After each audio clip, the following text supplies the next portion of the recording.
చెప్పేదేమో శ్రీరంగ నీతులు, చేసేదేమో ఏందనేది ఇలా ప్రజలు గమనించారు. ఎందుకు ప్రభుత్వం భయపడ్డది? ముఖ్యమంత్రి గారు చాలాసేపు మాట్లాడుతూ స్వీపింగ్ రిమార్క్స్ చేశారు. అన్ని కూడా సత్య దూరమైనటువంటి విషయాలు చెప్పారు. అబద్ధాలను, గోబల్స్ను చెప్పే ప్రయత్నం చేసినారు. ఇవాళ ఎన్నికల్లో ఎట్లయితే కాంగ్రెస్ పార్టీ ఒక అబద్ధాన్ని 100 సార్లు చెప్తే నిజమైందనే రీతిలో వ్యవహరించిందో, శాసనసభలో కూడా పూర్తి అబద్ధాలను, అవాస్తవాలను, సత్యదూరమైన విషయాలను చెప్తూ సభ ద్వారా ఈ రాష్ట్ర ప్రజల్ని తప్పుదోవ పట్టించే ప్రయత్నం చేసినారు. క్లారిఫికేషన్ ఇవ్వడానికి ఎందుకంత భయం? మీరు సభలో ఏదైనా చర్చిస్తాము, ప్రజాస్వామ్యబద్ధంగా ఉంటాము, మేము చాలా డెమోక్రటిక్ ఉంటామని మాటలు బాగా చెప్పింది కదా. మాటలు కోటలు దాటుతున్నాయి, చేతలు మాత్రం గడప దాటడం లేదు. ఎందుకు ఇవాళ మొదటి రోజే మీరు ప్రతిపక్షం యొక్క గొంతు నొక్కే ప్రయత్నం చేసినారు? ముఖ్యమంత్రి గారు గంటన్నర సేపు మాట్లాడుతూ ఉంటే మేము మధ్యలో లేచి పాయింట్ ఆఫ్ ఆర్డర్ లేవనెత్తితే కూడా స్పీకర్ గారు మా దిక్కు చూడరు, మాకు మైక్ ఇవ్వరు. అంటే ముఖ్యమంత్రి గారు మాట్లాడినంతసేపు మాకు కనీసం మేము పాయింట్ ఆఫ్ ఆర్డర్ అడిగినా, క్లారిఫికేషన్ అడిగినా మాకు అవకాశం ఇవ్వలేదు. సభానాయకుడు మాట్లాడినాక మీకు అవకాశం ఇస్తామన్నారు. అవకాశం ఇచ్చి మేము మాట్లాడక ముందే 3 నిమిషాల్లో 3 సార్లు మైక్ కట్ చేసి మాట్లాడకుండానే సభ వాయిదా వేసుకొని ఇలా పారిపోయిన తీరును ప్రజలు గమనిస్తూ ఉన్నారు. అంటే వాళ్ళు ఇలా పూర్తి అన్డెమోక్రటిక్ గా వ్యవహరించినారు. సభలో ప్రతిపక్షం యొక్క గొంతు నొక్కే ప్రయత్నం చేసినారు. తమ తప్పులు ఎక్కడ ఎత్తి చూపుతారో అని చెప్పి ప్రతిపక్షాలను మాట్లాడనీయకుండా ఇలా పారిపోయినటువంటి పరిస్థితి మనం చూస్తూ ఉన్నాం. ఇలా కాంగ్రెస్ పార్టీ చరిత్ర, వాళ్ళ నేపథ్యమే కుటుంబ నేపథ్యం. కానీ ఇలా మా మీద ఆరోపణలు చేస్తూ ఉన్నారు. ఇలా నెహ్రూ గారు, ఇందిరాగాంధీ గారు, రాజీవ్ గాంధీ గారు, దురదృష్టవశాత్తు రాజీవ్ గాంధీ గారు చనిపోతే మరి ఈ 100 కోట్ల మంది మన భారతీయులు ఎవరు దొరకనట్టు సోనియా గాంధీ గారిని అధ్యక్షులు చేసుకున్నటువంటి చరిత్ర కాంగ్రెస్ పార్టీది. ఇవాళ వాళ్ళు మా గురించి మాట్లాడేటువంటి నైతికత ఇవాళ వాళ్ళకి లేనే లేదు. ముఖ్యంగా ఈరోజు దయ్యాలు వేదాలు వల్లించినట్టుగా రేవంత్ రెడ్డి గారు సభలో మాట్లాడినారు. ఆ రోజు పివి నరసింహారావు గారు, మన తెలంగాణ ముద్దుబిడ్డ, వారు ఒక ప్రధానమంత్రిగా పనిచేసి ఈ దేశానికి ఎంతో వన్నె తెచ్చినటువంటి వ్యక్తి, ఎన్నో సంస్కరణలు తెచ్చినటువంటి వ్యక్తి, అలాంటి గొప్ప నాయకుడు చనిపోతే కనీసం చూడడానికి కూడా పోనటువంటి చరిత్ర మీ కాంగ్రెస్ పార్టీది, మీ నాయకులది. పివి నరసింహారావు గారిని అవమానపరిచినాడు నోరు విప్పని నాయకులు మీరు. కనీసం ఆయన గుంటెడు జాగ కూడా ఢిల్లీలో ఆయన యొక్క శవాన్ని పెట్టడానికి స్థలం ఇవ్వకుండా హైదరాబాద్కు పంపించినటువంటి చరిత్ర కాంగ్రెస్ పార్టీది. కానీ మేము, గౌరవ ముఖ్యమంత్రి గారు ఆ రోజు కేసీఆర్ గారు ఆయనను గౌరవించి పివి ఘాట్ను ఏర్పాటు చేసి ఘనంగా ఆయన యొక్క దహన సంస్కారాలు జరిపినటువంటి చరిత్ర మాది. ఇలా మీరు మా గురించి మాట్లాడడం అంటే అది దయ్యాలు వేదాలు వల్లించడం. ఆనాడు రాజీవ్ గాంధీ గారు బతుకున్నప్పుడు ఎయిర్పోర్ట్ లో మన తెలంగాణ ముద్దుబిడ్డ అంజయ్య గారిని ఏ విధంగా అవమానపరిచిందో తెలియదా? ఆ చరిత్ర మీరు పెట్టుకొని మా గురించి మాట్లాడుతూ ఉన్నారు. అమరవీరులను ఇవాళ గౌరవించింది బీఆర్ఎస్ ప్రభుత్వం. ప్రతి సంవత్సరం రాష్ట్ర అవతరణ దినోత్సవం నాడు కేసీఆర్ గారు అమరులకు ముందు సల్యూట్ చేసి ప్రతి జిల్లాలో, ఇక్కడ గౌరవ ముఖ్యమంత్రి గారు, జిల్లాల్లో మంత్రులు అమరులకు సల్యూట్ చేసి మరి రాష్ట్ర అవతరణ ఉత్సవాలు జరిపినాం. రాష్ట్ర అవతరణ ఉత్సవాలు జరిపిన ప్రతిసారి కూడా అమరుల కుటుంబ సభ్యులను, వాళ్ళను స్మరించుకుంటూ, వారిని సన్మానిస్తూ, వారి త్యాగాలను గుర్తు చేస్తూ ప్రతి సంవత్సరం రాష్ట్ర అవతరణ దినోత్సవాన్ని జరిపాం. అమరుల పేరిట అద్భుతంగా సచివాలయంకి ఎదురుగానే అమరవీరుల స్మారక భవనాన్ని కట్టినటువంటి చరిత్ర కేసీఆర్ గారిది, బీఆర్ఎస్ పార్టీ. అంటే సచివాలయంలో ఎవరు కూర్చున్నా ఎదురుగా అమరుల యొక్క త్యాగాలు గుర్తుండాలి, అమరుల త్యాగాలను ప్రతి నిమిషం గుర్తు చేసే విధంగా ఉండాలని అమరుల యొక్క మరి భవనాన్ని అంత గొప్పగా కట్టింది ఇవాళ బీఆర్ఎస్ పార్టీ. ఇవాళ మీరు అమరుల గురించి మాట్లాడతారా? కానిస్టేబుల్ కిష్టయ్య గారి కుటుంబాన్ని హక్కున చేర్చుకొని వారి కుమార్తెను డాక్టర్ చేసినటువంటిది కేసీఆర్ గారు.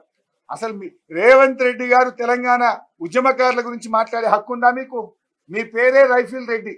ఆనాడు తెలంగాణ ఉద్యమంలో తుపాకీ పట్టుకొని జై తెలంగాణని ఎవడంటాడో రండి కాల్చి వేస్తా అని చెప్పి ఉద్యమకారుల మీద తుపాకీ గురిపెట్టిన చరిత్ర రేవంత్ రెడ్డి గారు. మీరు తెలంగాణ ఉద్యమకారుల గురించి మాట్లాడితే 100 ఎలుకలు తిన్న పిల్లట నేను శాకాహారిని అన్నదట. ఆనాడు తెలంగాణ ఉద్యమాన్ని అడుగడుగున వ్యతిరేకించింది నువ్వు, సమైక్యవాదులకు అడుగులు మడుగులొత్తింది నువ్వు. ఇవాళ నీకేదో ఉద్యమకారుల మీద ప్రేమ ఉందని మాట్లాడుతున్నావు. యాదిరెడ్డి గారు ఆ రోజు ఇక్కడ ఎంతమంది చనిపోయినా ఈ ప్రభుత్వం గుర్తిస్తలేదని ఆ సోనియా గాంధీ గారి ఇంటి ముందు పోయి చెట్టు కూరేసుకొని యాదిరెడ్డి గారు చనిపోయింది. ఆ యాదిరెడ్డి గారి శవాన్ని తేవడానికి మేము ఢిల్లీ పోయినాం తప్ప నువ్వు కనీసం యాదిరెడ్డి శవాన్ని చూడడానికి వచ్చినావా రేవంత్ రెడ్డి గారు? ఏ రోజైనా యాదిరెడ్డి కుటుంబాన్ని నువ్వు పరామర్శించినావా రేవంత్ రెడ్డి గారు? ఇవాళ నీకేదో ప్రేమ ఉన్నట్టు శాసనసభలో మొసలు కన్నీరు గార్చే ప్రయత్నం ఇవాళ రేవంత్ రెడ్డి గారు చేస్తా ఉన్నారు. అసలు తెలంగాణ ఉద్యమకారుల గురించి, తెలంగాణ అమరుల గురించి మాట్లాడే నైతికత నీకు ఉందా అని నేను అడుగుతా ఉన్నా. మా మీద 100 కేసులున్నాయి, మేము అరెస్ట్ అయినాం, మేము జైళ్ళల్లో ఉన్నాం, ఈ రోజు కూడా మా మీద కేసులు ఉన్నాయి. ఎన్నికల అఫిడవిట్లో, మొన్నటి ఎన్నికల అఫిడవిట్లో కూడా తెలంగాణ ఉద్యమ కేసులు మా మీద ఉన్నాయి. ఎన్నికల అఫిడవిట్లో కూడా మేము పెట్టాం. ఇవాళ ఎంతో మంది ఉద్యమకారుల మీద కేసులు మాఫీ చేసినాం, కేసులు ఎత్తివేసినాం. కొన్ని చివరి దశలో కొన్ని కేసులు ఉన్నాయి, అందులో మా మీద కూడా ఉన్నాయి. సో అవి దాన్ని పట్టుకొని ఆయన ఏదో పెద్ద అమరవీరుల మీద ప్రేమ ఉన్నట్టు తెలంగాణ ఉద్యమకారుల గురించి మాట్లాడే నైతికత రేవంత్ రెడ్డి గారికి లేదు. అదేవిధంగా రైతుల ఆదాయం విషయంలో కూడా ఆయన మరి తప్పుదో పట్టించే ప్రయత్నం చేసినాడు. వాస్తవానికి నీతి ఆయోగ్ రిపోర్ట్ నేను చెప్పేది, సభలో రైతుల ఆదాయంలో తెలంగాణ వెనుకకుందని ఒక తప్పుడు రిపోర్ట్ని ఇచ్చారు. మేము క్లారిఫికేషన్ అడిగితే మైక్ ఇవ్వరు, స్వీపింగ్ రిమార్క్స్ చేస్తారు. ఇంకొక వైపు ఏమో సభలో మరి మమ్మల్ని మాట్లాడనీయకుండా వాయిదా వేసుకొని పారిపోతున్నారు. వాస్తవానికి మన తెలంగాణ వ్యవసాయ రంగం తలసరి ఆదాయ వృద్ధిలో గత దశాబ్ద కాలంలో మరి 6.59 వృద్ధితో దేశంలో 2వ స్థానంలో నిలిచింది. అంటే 6.59% వ్యవసాయ రంగంలో వృద్ధి రేటు సాధించి దేశంలో 2వ స్థానంలో నిలిచింది. మొదటి స్థానం ఎవరిదంటే చిన్న రాష్ట్రమైన సిక్కిం 6.87%. ఇది ఎవరు చెప్పిండ్రు? నీతి ఆయోగ్ నివేదికలో చెప్పింది. పెద్ద రాష్ట్రాల పట్టికలో తెలంగాణ మొదటి స్థానంలో నిలిచింది. మన పొరుగు రాష్ట్రమైన ఆంధ్రప్రదేశ్ 5.41%తో 4వ స్థానంలో నిలిచింది.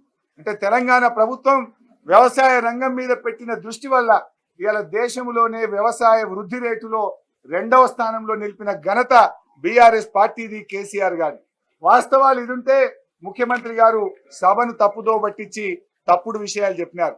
నేను అప్పుడే లేచి క్లారిఫికేషన్ అడిగితే పాయింట్ ఆఫ్ ఆర్డర్ లేవనెత్తితే కూడా స్పీకర్ గారు మాకు మైక్ ఇవ్వరు, అటువైపు నుంచి సైగలు, చిట్టీలు, మైకులు ఇవ్వద్దని చెప్పే ప్రయత్నం. అదేవిధంగా వారు ఇంకో మాట మాట్లాడినారు, రైతులకు పంట సాగు ఈరోజు వరి ధాన్యం రైతులకు మద్దతు ధర రాలేదని రైతులు 1400కి 1500కి అమ్ముకుంటున్నారని మాట్లాడింది.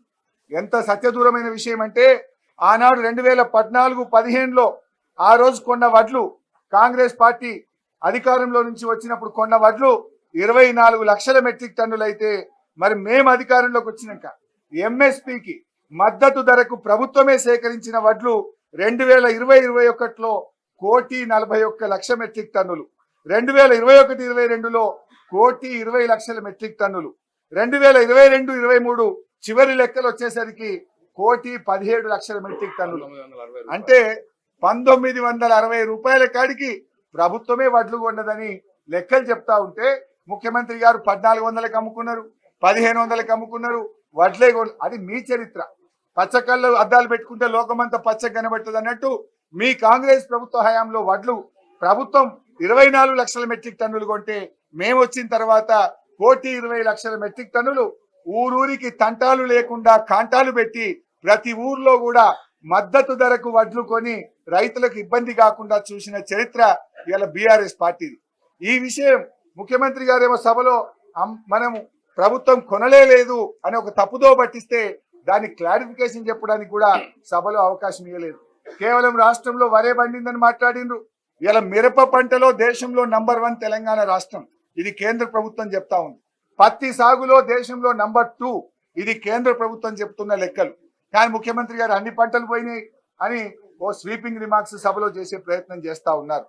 అంటే ఇవాళ పంట సాగు విస్తీర్ణం కూడా చూస్తే ముఖ్యమంత్రి గారు ఏమంటారంటే ఆయన ఎన్సీబీ రికార్డు కూడా మాట్లాడినారు. రైతుల ఆత్మహత్యల గురించి సీఎం గారు ఇవాళ తప్పుడు విషయాలు చెప్పే ప్రయత్నం చేసినారు.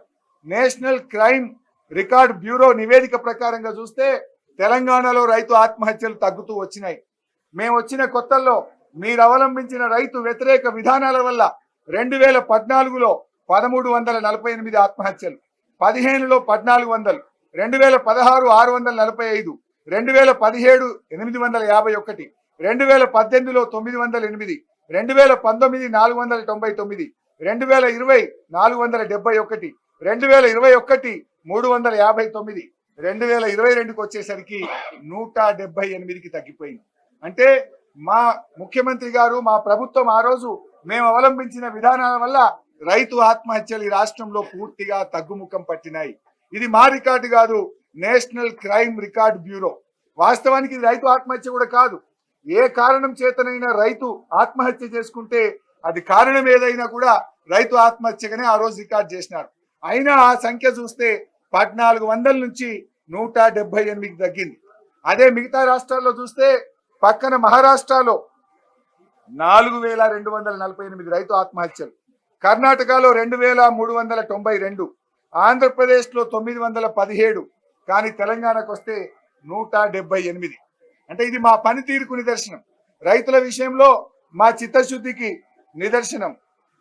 ముఖ్యమంత్రి గారు ఇంకో విషయాన్ని సభను తప్పుదో పట్టించే ప్రయత్నం చేసింది. రైతు బీమా అనేటువంటిది రైతు ఏ కారణం చేత చనిపోయినా, అనారోగ్యం వల్ల కానీ, వయసు మీద పడడం వల్ల కానీ, సహజ మరణం పొందినా కూడా ఆ రైతు కుటుంబం రోడ్డు మీద పడద్దు. రైతు బాగుండాలి. దురదృష్టవశాత్తు రైతు చనిపోతే రైతు కుటుంబం బాగుండాలని మేము రైతు బీమా పథకం చేపడితే ఆయన పూర్తిగా సభను తప్పుదో పట్టిస్తూ రైతు బీమా పొందిన 1,19,000 మంది రైతులు కూడా అవి ఆత్మహత్యలు, అవి ప్రభుత్వ హత్యలు అని చెప్పి సభను తప్పుదో పట్టించే ప్రయత్నం చేసిండు. అంటే అప్పుడే నేను లేచి పాయింట్ ఆఫ్ ఆర్డర్ అడిగితే స్పీకర్ మా వైపు చూడడు, మాకు మైక్ ఇవ్వనటువంటి పరిస్థితి. అంటే ఎంత దురదృష్టకరం. అంటే ముఖ్యమంత్రి గారు ఎంత అవగాహన లేమితో మాట్లాడుతున్నాడా, లేదు ఒక పిసిసి ప్రెసిడెంట్ గా ఒక ఆరోపణలు చేస్తూ ఎరాటిక్ గా గతంలో ఎట్లయితే చేసిండో ఇలా సభలో కూడా అట్లాంటి ఆరోపణలు చేయడం, అది ఆ పదవికి అది వన్నె తెచ్చేది కాదు. ఆ పదవిలో ఉండే నాయకులు మాట్లాడేటువంటి మాటలు కాదు. అంటే రైతు బీమా పొందిన వాళ్ళను కూడా రైతు ఆత్మహత్యలు అంటే అది కేవలం ముఖ్యమంత్రి గారు బురద జల్లే ప్రయత్నం. అంటే ఎంత ఎరాటిక్ గా మాట్లాడిండు, ఎంత అవగాహన రైత్యంతో ఇలా సీఎం మాట్లాడిండు అనేటువంటిది మనందరం కూడా గమనించవచ్చు. అంటే ఇలా రైతు బీమా వద్దన్నట్ట ముఖ్యమంత్రి గారు? రైతు బీమాను రద్దు చేస్తామని చెప్పదలుచుకున్నారా మీరు? ఇలా ఆయన మాటల్లో ఏం కనబడ్డది? రైతు బీమా ఇది చనిపోయిన తర్వాత ఇచ్చే అవసరం ఏంది అని మాట్లాడిండు. అంటే ముఖ్యమంత్రి గారు ఏంటంటే రైతు బాగుండాలి, ఏ కారణం చేత సహజ మరణం పొందిన ఆ రైతు కుటుంబం బాగుండాలన్నదేమో మా ధ్యేయం. కానీ మీ ధ్యేయం చూస్తూ ఉంటే ఇలా వ్యవసాయ రంగాన్ని, రైతు కుటుంబాలను దెబ్బతీసే విధంగా మాట్లాడుతూ ఉన్నారు. ఇంకో మాట ఆయన మాట్లాడుతూ బోర్వెల్ ఎందుకు పెరిగినాయి అన్నాడు. మీ హయాంలో బోర్ వేస్తే కూడా చుక్క నీళ్లు రాలే. మీ కాంగ్రెస్ హయాంలో బోరింగ్లు వేస్తే కళ్ళల్లో నీళ్లు వచ్చినాయి, బోరు పొక్కలలో నీళ్లు రాలే. ఇవాళ మా హయాంలో భూగర్భ జలాలు పెరిగినాయి, చెరువులు బాగా చేసినాం, చెక్ డ్యాములు కట్టినాం, ప్రాజెక్టులు పెట్టినాం, కాలువల ద్వారా నీళ్లు ఇచ్చినాం. బోర్లు వేస్తే నీళ్లు వస్తున్నాయి కనుక బ్రహ్మాండంగా రైతులు బోర్లు వేసుకున్నారు, ఉచిత కరెంటుతో సాగు చేసుకున్నారు. అంటే నీ హయాంలో బోరింగ్లు ఎందుకే లేదంటే దుబ్బ తప్ప చుక్క నీళ్లు రాలేదు. నీ హయాంలో 10 బోర్లు 20 బోర్లు వేసి బోర్ల రామరెడ్డిగా పేర్లు తెచ్చుకున్నారు, కళ్ళల్లో నీళ్లు పెట్టుకున్నారు, ఆత్మహత్యలు చేసుకున్న చరిత్ర మీది. ఇలా కేంద్ర ప్రభుత్వమే చెప్పింది దేశంలో అన్ని రాష్ట్రాల్లో భూగర్భ జలాలు తగ్గుతుంటే తెలంగాణలో 6.5 మీటర్ల భూగర్భ జలాలు పెరిగినాయి. ఎందుకు పెరిగినాయి? నేను మ్యాజిక్ చేస్తే పెరిగినాయా? మేము చెక్ డ్యాములు కట్టినాం, చెరువులు బాగా చేసినాం, సాగునీటి లభ్యత పెంచినాం, సముద్రంలో కలుస్తున్నటువంటి కృష్ణా గోదావరి జలాలను తెలంగాణ భూభాగంలో పారించినాం కనుక భూగర్భ జలాలు పెరిగినాయి. అందుకే రైతులు బ్రహ్మాండంగా మరి బోర్లు వేసుకున్నారు, కాలువల కింద పంట పండించుకున్నారు, బోర్ల కింద కూడా పంట పండించుకున్నారు. అందుకే ఈరోజు మీరు చూస్తే ఆనాడు 2014-15లో రాష్ట్రంలో సాగు విస్తీర్ణం 1,31,00,000 ఎకరాలు. మొన్న 2022-23లో చూస్తే 2,08,00,000 ఎకరాల సాగు విస్తీర్ణం పెరిగింది. ఎందుకు పెరిగింది సాగు విస్తీర్ణం? ఆనాడు 1,31,00,000 ఎకరాలు ఉంటే మా 9.5 ఏళ్ల హయాంలో 2,08,00,000 ఎకరాలకు సాగు విస్తీర్ణం పెరిగింది. అంటే అది మా పనితీరుకు నిదర్శనం. మేము చెరువులు బాగా చేయడం ద్వారా ఆయకట్టు స్థిరీకరణ జరిగింది, పెండింగ్ ప్రాజెక్టులు పూర్తి చేయడం ద్వారా ఆయకట్టు వచ్చింది, కొత్త ప్రాజెక్టులు కట్టడం ద్వారా ఆయకట్టు వచ్చింది. ఈ రకంగా మేము ఆయకట్టును పెంచే ప్రయత్నం చేసినాం. కానీ ముఖ్యమంత్రి గారు ఏంటంటే సభను పక్కదో పట్టిస్తూ బోరింగ్లు ఎందుకు వేసిండ్రు, మీరు ప్రాజెక్టులు కట్టారు. మేము ప్రాజెక్టులు కట్టినాం గనుక, చెక్ డ్యాములు కట్టినాం గనుక, చెరువులు బాగా చేసినాం గనుక నీటి లభ్యత పెరిగింది. అందుకే కొత్తగా బోర్లు వేసుకున్నారు, ఆయకట్టు వచ్చింది. సో బోర్ల కింద పెరిగింది, ప్రాజెక్టుల కింద కూడా ఆయకట్టు పెరిగింది. ఇది మా ప్రభుత్వం సాధించిన విజయం. ఇవాళ పాలమూరు రంగారెడ్డి గురించి కూడా మళ్ళీ మీరు చర్చ పెట్టండి, తప్పకుండా మేము సభలోనే సమాధానం చెప్తాం. ఇవాళ ఆనాడు అసలు నీళ్లు లేని చోట మీరు ప్రాజెక్టు సంకల్పించింది. ఢిల్లీలో కాంగ్రెస్ పార్టీ, మహారాష్ట్రలో కాంగ్రెస్ పార్టీ, ఆంధ్రప్రదేశ్లో కాంగ్రెస్ పార్టీ, మరి 3 చోట్ల కాంగ్రెస్ పార్టీయే ఉన్నా 8 ఏండ్లు ప్రాణహిత చేవెళ్ల ప్రాజెక్టును తలపెట్టి అనుమతులు కూడా తేలే. మీరు 8 ఏండ్ల అనుమతి కూడా మీరు తేలేకపోయిందంటే మీ చిత్తశుద్ధి ఏ పాటో ఆ రోజే తేలిపోయింది. మహబూబ్ నగర్ జిల్లా గురించి రేవంత్ రెడ్డి గారు ఏదో ప్రేమ ఉన్నట్టు మాట్లాడుతుండ్రు. నువ్వు తెలుగుదేశంలో ఉన్నప్పుడు నీ నాయకుడు చంద్రబాబు నాయుడు మహబూబ్ నగర్ జిల్లాను దత్తత తీసుకొని ఎండబెట్టిన విషయం మర్చిపోయినవా? ఆనాడు 2 పార్టీలు, కాంగ్రెస్ అయినా తెలుగుదేశం అయినా, మహబూబ్ నగర్ ప్రాజెక్టుల పేర్లు మారి పెండింగ్ ప్రాజెక్టులుగా మార్చిన చరిత్ర మీది. ఆ ప్రాజెక్టులను పూర్తి చేయక అవి పెండింగ్ ప్రాజెక్టులు అయినాయి. మేము రాగానే ఆ పెండింగ్ ప్రాజెక్టులను రన్నింగ్ ప్రాజెక్టులుగా మార్చినాం. కల్వకుర్తి, భీమా, నెట్టంపాడు, కోయిల్ సాగర్లను పూర్తి చేసి పాలమూరు పచ్చబడేటట్టు చేసినాం, వలసలు వాపసు వచ్చేటట్టు చేసినాం. ఇవాళ పాలమూరులో పక్క రాష్ట్రాల కూలీలు వచ్చి పనిచేసే విధంగా పాలమూరుని అభివృద్ధి చేసిన చరిత్ర మాది. నువ్వు వాస్తవాలను వక్రీకరించి సభా నాయకుడిగా ఉన్నావని నీకు ఇష్టం వచ్చినట్టు మాట్లాడి సభలో మాకు క్లారిఫికేషన్ అవకాశం ఇవ్వకుండా నీకేదో పాలమూరు మీద ప్రేమ ఉందంటే నీళ్లు బారిన రైతులు మర్చిపోరు, పంట పండిన పాలమూరు రైతులు తప్పకుండా మమ్మల్ని గుర్తుపెట్టుకుంటారు. అయితే ఈరోజు అదే కాదు, నీ ఆలంపూర్ గురించి ప్రస్తావించినావు. తుమ్మిళ్ళ నిజంగానే కాంగ్రెస్ పార్టీ ఆ రోజు ఎంత ఖచ్చితంగా